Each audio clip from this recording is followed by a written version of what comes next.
Good morning, ladies and gentlemen. Good morning, all U.S. Constitution protects all lives matter. Good morning to our dear President, Donald J. Trump, and J.D. Vance, our Vice President. We the people, for the people, by the people will prevail. And we are prevailing over these Democrat communists. It's awful strange that it's okay to put Italians in prison with the RICO Act and all laws that are made for them, as Senator McLaughlin said in 1969 on the Senate floor. It's the way we're going to break these Italians' backs, is pass this RICO Act. Well, Donald Trump ain't passing no bills centered around individuals' ethnicity, but Barack Hussein Obama and Joe Biden did, called Columbus Day. Now, the best thing, Donald J. Trump, our president, reinstated that.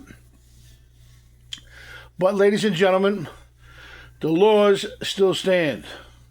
In 1992, Ronald Reagan enacted a law that was employed on many Italian Americans and Sicilian Americans, Italian Sicilians, and others,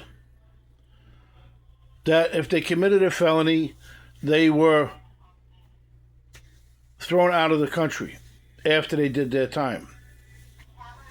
Now, we have all these diehard liberals out there who want to burn flags, who want to, assemble without permits, because you need a permit to protest. It's called your right to assembly, but you have to be able to provide security and other issues that are behind the scenes are in play. But it's okay for others to do that. Black Lives Matter, Antifa, it was okay. Italian Americans never did that. The only time Italian Americans got together like that was the Italian American Civil Rights March. And the founder, Joseph Colombo, was attempted assassinated by a African American who was working undercover for the FBI. Just like Black Lives Matter movement was working for Barack Hussein Obama, using Cointel Pro Project M, targeting others, targeting the Italians, targeting Roman Catholics. Even secret memorandums were floating in and around the Obama-Biden regimes to target FBI agents and other agents that were Roman Catholic.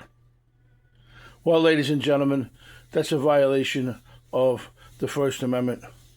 And genocide is also a violation of Title 18 U.S.C.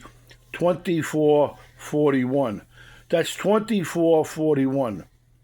Okay, ladies and gentlemen? Not 2241, habeas corpus, but 2441. That's death by hanging or firing squad. That's treason. Death by hanging or firing squad. It also violates the articles of the UN treaty laws. Death by hanging is the only punishment listed there. That's Articles 2 through 9.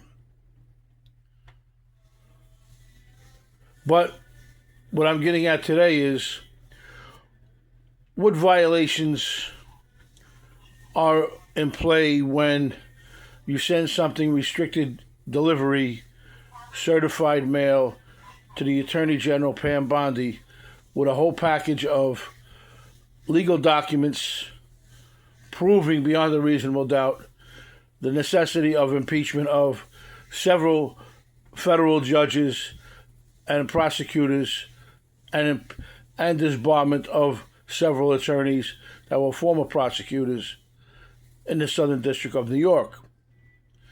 The attorney that needs to be disbarred is Mitchell Dinestein, who was working in unison and concert with one another from the Southern District of New York U.S. Attorney's Office under the guidance of Damian Williams, then AUSA, but after prosecution of U.S. versus Rizzoli, 12 CR 550 tried before Denise Cote, was elevated to the U.S. Attorney, Southern District of New York. One of the most prestigious cases. And Brandon H. Cowart was elevated over to the U.S. Attorney's Office in Providence, Rhode Island. There is so much corruption that was sending in around Kevin Rizzoli, them trying to flip him against alleged organized crime figures and members of the CIA. But again, ladies and gentlemen, Kevin Rizzoli doesn't flip. It'll be a hell of a freeze over before the day he rats on people. Your kids will be mummies before he rats on anybody. But you do have a lot of people that are ratting. Under cross-examination, Lieutenant Quish from the Jersey City Police Office ratted on his own brother on direct cross-examination from Kevin Rizzoli in federal court in New Jersey.